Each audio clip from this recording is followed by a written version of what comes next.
Hey everybody, Edo here, and for this week's League video, I wanted to look at some of the things that I've done differently for my upcoming Legendary Creatures Kickstarter campaign. Now, you might not know it, but even though I've done quite a number of Kickstarter campaigns, before a campaign, I'm always reconsidering everything. I'm petrified. How is it going to work? How am I going to be successful? And what's new? What's trendy? What's smart? What's stupid? How can I be successful and really make sure I'm able to fund this game? I've worked so hard with the team on this product, it would be a shame if it doesn't fund on Kickstarter, right? And so for Herbaceous, leading up to that campaign, I did a video on what should you be doing 3 days before the campaign begins. What should you be preparing, planning, etc. That information's largely the same, and so I'd refer you to that video if you're preparing for a Kickstarter. Similarly, I did the last 3 days on Herbaceous, but for Legendary Creatures, I didn't want to do that same idea, but I wanted to talk about all of the very specific things I've reevaluated and am doing differently for this campaign. I'm also going to do a video later on where I determine whether or not that was a smart or silly idea. I'm going to look back on those decisions and decide whether or not I do them again. So let's just jump in. It's just a litany. So in terms of the campaigns, things I did different. One big one is I no longer have a $1 backer tier. I've sort of looked at it and I've had it campaign after campaign, and I was a real subscriber to it in terms of getting people, giving them an easy way to get engaged, to back, all those stuff. Over the last year and a half, Kickstarter has added that button that says decide what amount you want to pledge, and it's always there, and it's always on top of your $1 tier. And more, I've really just liked the campaigns that number one tier is the game. 39, 29, 19, whatever it is. First one is buy the game. That's why you're here. That's why you want it. And I've always wanted to do that and I've hesitated. But more and more, I've found myself more comfortable with the $1 tier.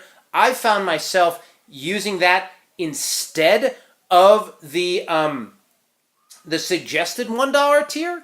So that's why I decided to make that change for myself. I will say people who use pledge managers, where you say, I want to say for $1 you can get into the pledge manager system, I suspect that's probably a good decision.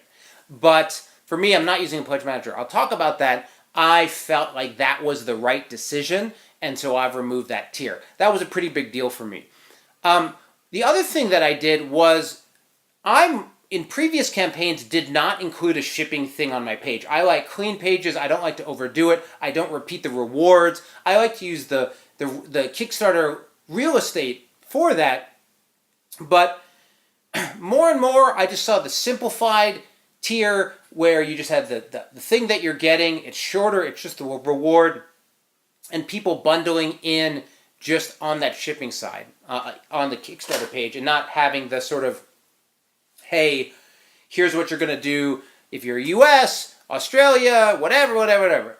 So I looked at it, and I decided to do a pretty simple, here's the shipping, here's how you add a second copy piece to it. I'm curious how that goes. So in some ways I was sort of off culture, and I jumped back onto the bandwagon. I really don't like those complicated shipping pledge things on the page. So messy to me, but I've tried it. Minion Games always has one where they like price out every tier and tell you how much it is, and it's like a dollars and cents, but whatever. Next up is, I've not typically talked about group pledges on the page. Normally, I just leave it off, or I have a duo tier or a trio tier, and then if somebody wants a 5-pack in Europe or whatever, I let them email me and we go back and forth. This time, since I was doing that shipping part, I just suggested in there that if you want to do some group, I do it, but I got to think about your country, the number, all these stuff, email me or message me. Felt good. It felt right in consideration of doing that shipping one. So that was a little bit different for me. For my campaigns, I've always done one bundle or another with a couple other games from Pencil First Games. This was the first campaign I had a previous game with a Kickstarter exclusive pack, which was Herbaceous. And that was always something I wanted to continue to provide on Kickstarters. Steve Finn has done that with Dr. Finn's games. He always has, his Kickstarters are like shopping at his store. But I've never done that. So I've added the add $5 and get this little pack included bit. Feels better for a pledge manager, honestly. But I'm going to give it a try. I don't know what the demand is. The games don't really, they're very different. So I don't know how much the audience overlaps. When later on I do Sunset Over Water, which is sort of Project 2 from that team, I suspect that will be more meaningful. Another one, which some of these are minor, right? But again, I think this is interesting, at least for me, hopefully for you, because these are like the types of things I work through on each campaign as I'm second guessing everything. So another one was with my page graphic, the main image over your video. On the Kickstarter page, if your logo is centered or your major component is centered, the play button covers it. And it looks terrible and it always feels odd. And everyone always comments, oh, your play button's covering your logo, your play button's covering your logo. The thing is, it's powerful to have a big centered logo, and when people start trying to dodge that area, it can be a little ridiculous. And with Legendary Creatures, we do have this powerful logo, and I wanted to be up front and center with it. And also, when you're looking at the little mini thumbnails that are used all over Kickstarter, they don't have that play button. And the text on those is really small because they're little thumbnails, and I really wanted that to pop. So I decided to go for it. So I've got a big play button, but I figure if you're on my page and you hit the play button, you're already sort of there. I don't care if you know that the Legendary Creatures' logo is big enough you can still read it even with a play button. But that's sort of, again, against what people might do, and I'm curious to how that goes. I sort of feel good about it, but perhaps that's folly. So I added the really nice, and so I'm going to link the Kickstarter preview page. You know, you can hit notify me if you want to support the campaign, and I always appreciate it, but I think it'll help you see some of these things live. I'm not quite done with it, but it'll give you access to check it out. I decided to put that big sort of, not only usually the name and age, player, time, which is what I've typically done at the top, because I like to keep it short and get to the content, but a number of campaigns have had that great big, you know, like Charlie's Angel, like, blah, shot. And I wanted to do that. I feel like my game had the components and depth and density to do that. So I have that, like, bam shot at the top with some components, with the name, with each player time, and we'll see how that goes. Usually I try to be a little bit tighter with it, but I didn't. I decided to be reviewed by, previewed or whatever, by Man vs. Meeple. That's a new reviewer for me. They're a paid one, and I have used paid in the past, undid Viking sometimes, depending on the situation, depending on the timeline, has charged, and a few others, but they do a really great job with their components and quality of video, like through the roof. And they're based in Indiana, Indy, I believe, or I think so. I could be wrong, but Chris was familiar with those guys and a fan of the designer and Legendary Creatures, and he brought them up before I knew they charged. Then I found out. But I decided to give it a shot. It's always you have to be balanced. Luckily, I have a number of other reviews. I think it's very risky to have a paid review and that's it. But I think if it's in conjunction with other reviews and you label it, which I'll do, I think you're okay. But we'll see. They have a huge audience, it seems, and so that's super valuable to a Kickstarter campaign. I didn't do a print and play. Usually I do. I don't really do the print and play tier afterwards, but I like to give the card files. I guess maybe I didn't do one on a couple other games. Some of them I did do it on. But the big thing is, Legendary Creatures is this huge game with tons of components and pieces, so it didn't feel right for this campaign. And I think that was the most powerful piece of it. I, early in, did development on my familiars, these meeples, and I was online getting opinions, but I worked with Daft Concepts, which is a local, not local, but a US based, just woodcutter, I guess, or printer, or whatever you want to call it, and worked through with them early prototyping of the meeples, which is something I'd usually do later.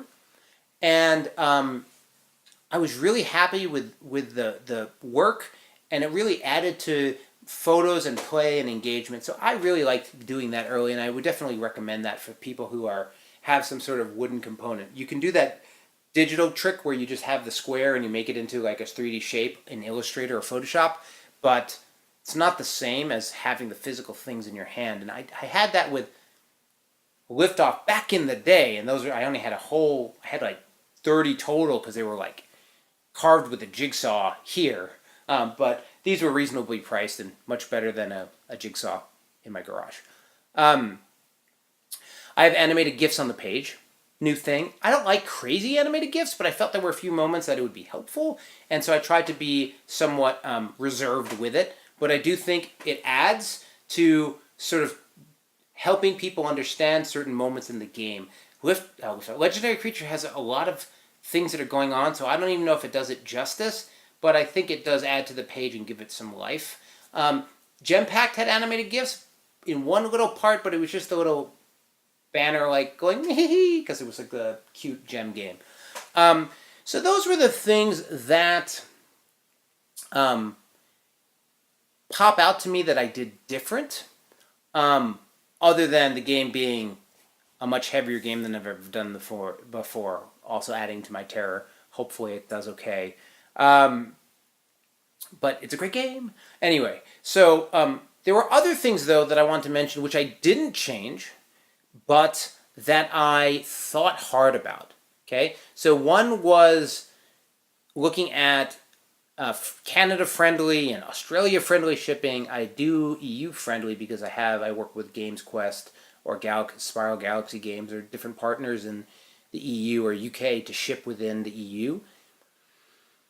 I did some research. It was a lot of work to get there and a lot of new partnerships, and I just didn't feel right. Some US ones were saying they could do it, and it gets sketchy, and I stuck with EU-friendly. Sorry, Canadians and Australians, I don't have that today. Timing, I did all this research I talked about in my last video on being smart about dates and sticking within a month and blah, blah, blah. And ultimately, I stuck to what I always do, which is, a 3.5 week Tuesday to Thursday campaign. It even straddles a month. So watch my other video I posted last week about that. Avatars. I have social media avatars. Those are the squares. Man, I don't know if people use them anymore. They're so big on your page to get the right resolution on Kickstarter.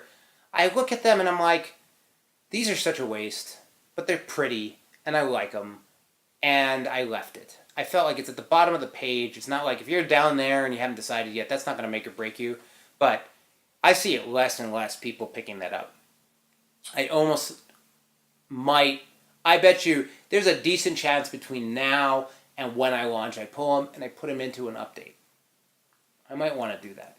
The advantage there would be more of a call to action than having them on. All right. That's going into what I did different. I'm going to pull them from the page, and then I'm going to do them an update. Maybe. Okay. I'm still not doing BGG ads and contests. I used to do it. I didn't get the bang for that buck. I don't know if it's my type of games. Maybe Legendary Creatures would be different, but they just don't get the click through and return. I've even done some tests on games. I think with Herbaceous, when it was doing well, I paid for a little test with those guys for a couple days. Not worth it. There's lots of research on that, and I think there may be some cases when it's good, but for me, I'm not ready to take the plunge. And I spent that money elsewhere, apparently, right? Still not doing a retail tier. Retailers are really important to me, but I haven't felt like I've seen a really good way to do it. I feel like the pledge for 5, call me before I ship thing is weird. I mean, it's not to say you can't have an arrangement, but subverting the Kickstarter page. Like, I don't know. It doesn't feel right.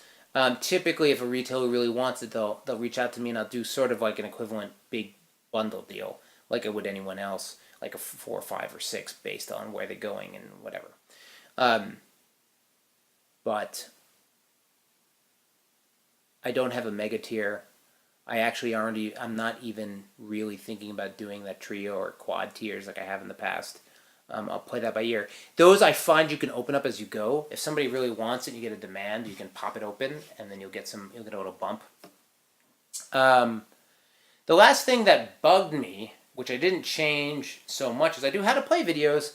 The how to play video for this game is long. It was like 30 minutes. I ended up cutting out the setup, which I like to have in there, but just to cut it down. But games of this weight, you see that? So it felt okay, but I really, would love for it to be quicker. So lastly, on my radar, I'm not using a pledge manager right now. Still doesn't feel like the thing to do for me. I don't like using pledge managers. I really dislike when campaigns do that to me and I get spam from pledge managers, so I just don't like it.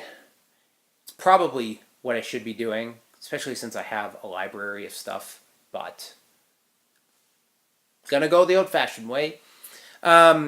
Social goals, I know how to do them. I know all the latest. I've researched it all, and I always back off of it because it's just more work that I have time for.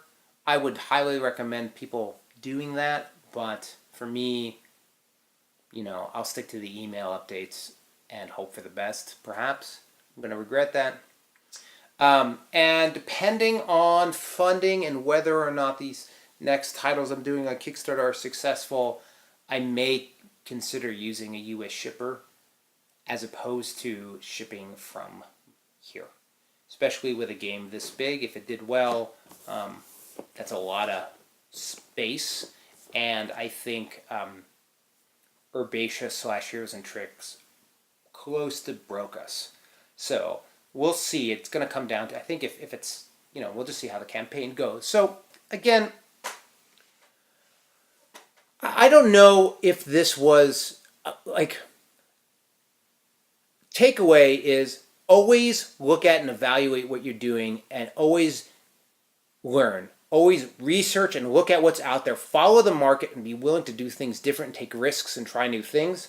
Sometimes you still end up doing old things because it's habit. Sometimes because you're not comfortable. Whatever. I just wanted to walk through it so you had an idea of the kind of things I was making. Again, you can check out the preview. I'll have the link in there and you can get a feel for what I'm talking about in all these categories and see where perhaps I change in the next 2 or 3 days right before the campaign launches. But it's always tricky. It's always tough. But you've got to make the decisions, put your best foot forward, and hope people recognize the game you're making and want to help make it a reality. I mean, I think that's really what you're trying to do and trying to accomplish. So anyway, subscribe, share, all that good stuff. Most importantly, play some great games. Thanks.